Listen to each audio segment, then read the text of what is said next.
Serait-il juste de dire que cette école de la psychologie énergétique et toutes les méthodes englobées dans la psychologie énergétique globale sont véritablement une extension énergétique de ce que nous pourrions qualifier de désensibilisation systématique, en quelque sorte? En fait, non. Ce qui nous amène au troisième volet de la reconsolidation des souvenirs. Voilà où je voulais en venir. Donc, selon la désensibilisation systématique, si quelque chose vous affecte et vous pose problème, vous épuisez très lentement votre réactivité à ce problème, par une lente expérience d'apprentissage par étapes. Selon elle, réapprendre les choses prendrait énormément de temps. Or, ce n'est pas ce qui se passe réellement, du moins pas avec la psychologie énergétique, ni avec certaines autres méthodes. En fait, avec la psychologie énergétique, voici comment ça se passe. Vous vous concentrez sur un incident traumatique. Vous pratiquez le tapping ou toute autre technique que vous pratiquez et après, la personne rapporte alors essentiellement que ce souvenir a changé pour de bon. Il ne lui revient plus jamais. Mais alors, jamais, et c'est très curieux. Comme si la personne était devenue amnésique? Non, la personne sait ce qui s'est passé, mais le souvenir ne revient pas de la même façon. Par exemple, lors d'un flashback, une personne a une idée subite. Elle pense au Vietnam, à l'Afghanistan ou autre, et elle agit comme si elle y était. Tout s'active. Cela relève donc du travail de reconsolidation du souvenir, qui, et ce domaine est appuyé par la science,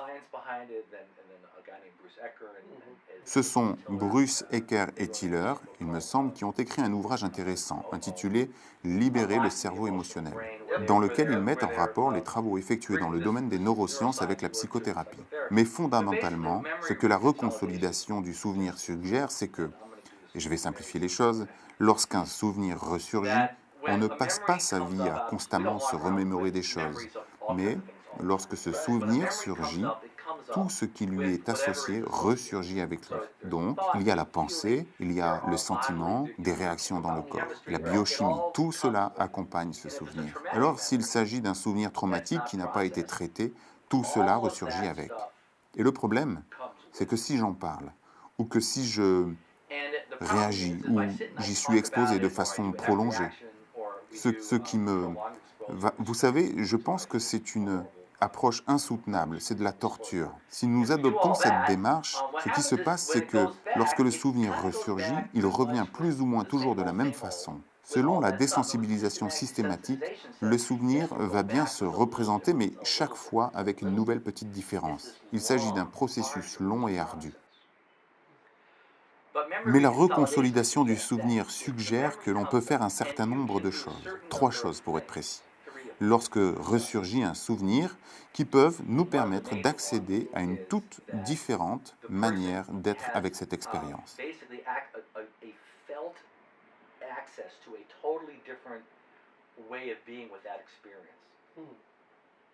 Ce n'est plus du tout la même chose. Tout se passe différemment lorsque le souvenir ressurgit. Dans ce cas, lorsque le souvenir repart, il est reformulé, et lorsqu'il ressurgit, il revient selon sa version la plus récemment formulée.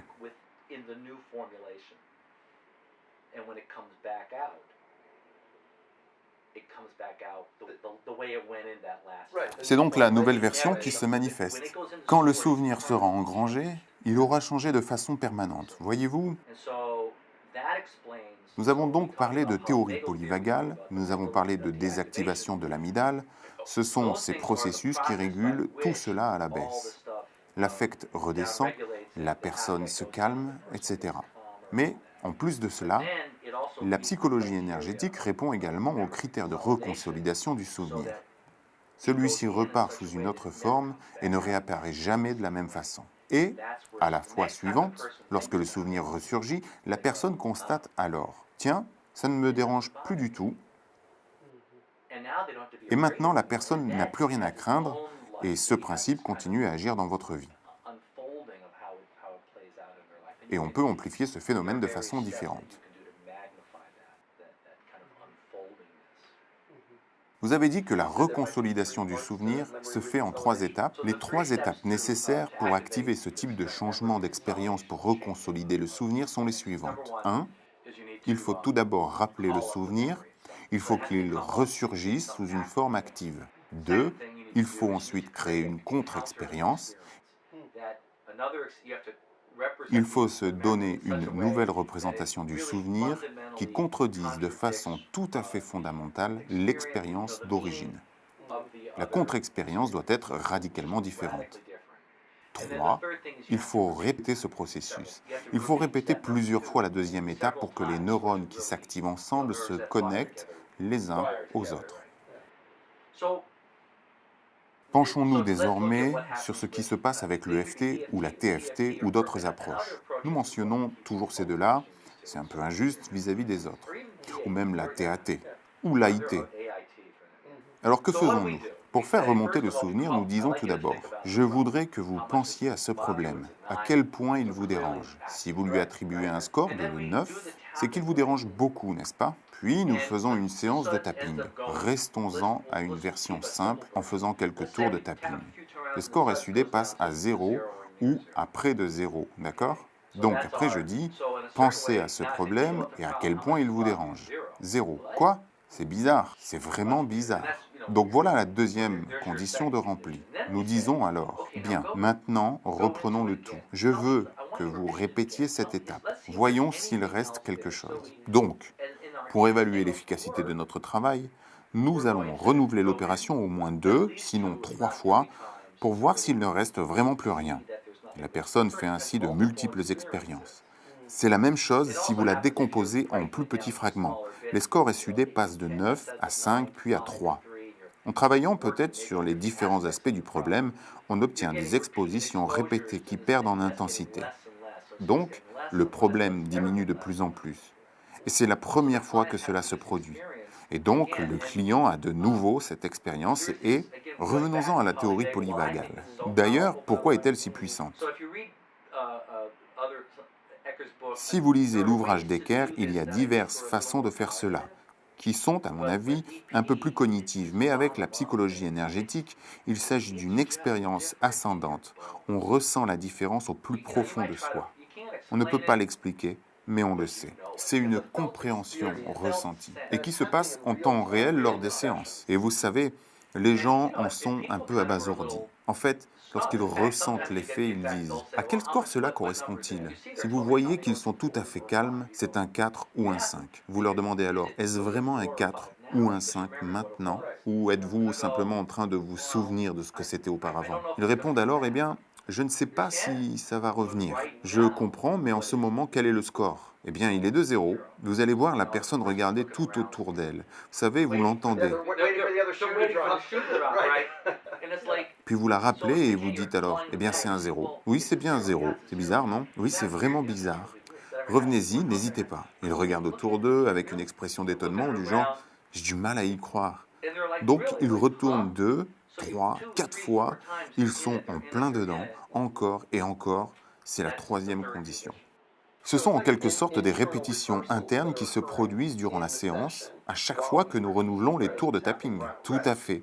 Et puis, ce qui se passe, c'est que, et personne ne sait vraiment entièrement comment cela se passe, mais lorsque le souvenir est réengrangé à long terme,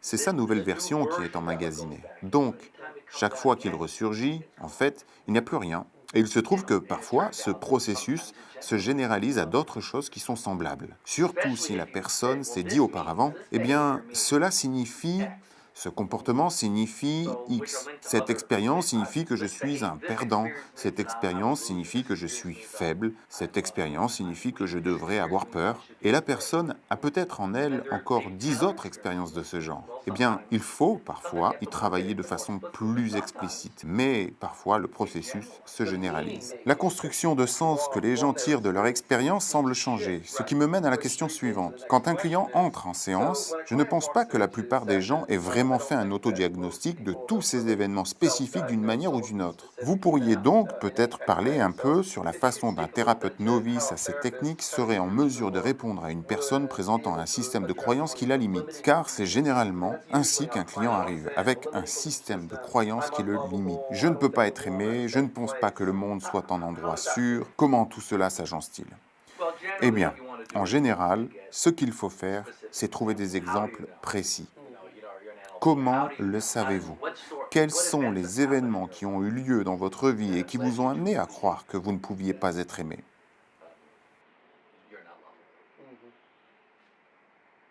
Eh bien, vous savez, il y a eu cet épisode où Becky Sue a dit qu'elle ne voudrait jamais sortir avec un type comme moi, et ainsi de suite. Vous rassemblez donc toute une collection d'épisodes de ce genre, puis vous les traitez. Vous savez, dans le domaine de l'EFT, c'est un peu comme si on vous coupait l'herbe sous le pied. Mais encore une fois, il faut plutôt voir le tout dans son ensemble. Ce que l'on appelle le schéma « je ne peux pas être aimé » est un schéma qui relève du cognitif, mais les schémas sont faits d'événements spécifiques. Pour autant que je sache, même en psychologie, c'est ce que l'on dit. Et la manière de modifier le schéma, c'est de dépotentialiser ces événements à un niveau inconscient, car vous les avez traités à l'aide d'un modèle énergétique. Faites l'analogie avec Star Wars, ou avec un film de ce genre où il y a un bouclier. Il y a un générateur qui crée un bouclier qui se déploie. On détruit ce bouclier, et il y a peut-être 5 générateurs de boucliers qui créent le champ de force. Je ne peux pas être aimé. Il faut détruire les générateurs. Ces événements qui vous disent « Becky Sue m'a rejeté »,« Mon frère m'a dit qu'il n'avait jamais voulu de moi ». Vous savez, ce genre de petites choses. Donc la psychologie énergétique, c'est un peu comme si on envoyait Obi-Wan en mission pour anéantir le générateur du bouclier. Oui, il faut bien insérer un peu de science-fiction dans tout cela.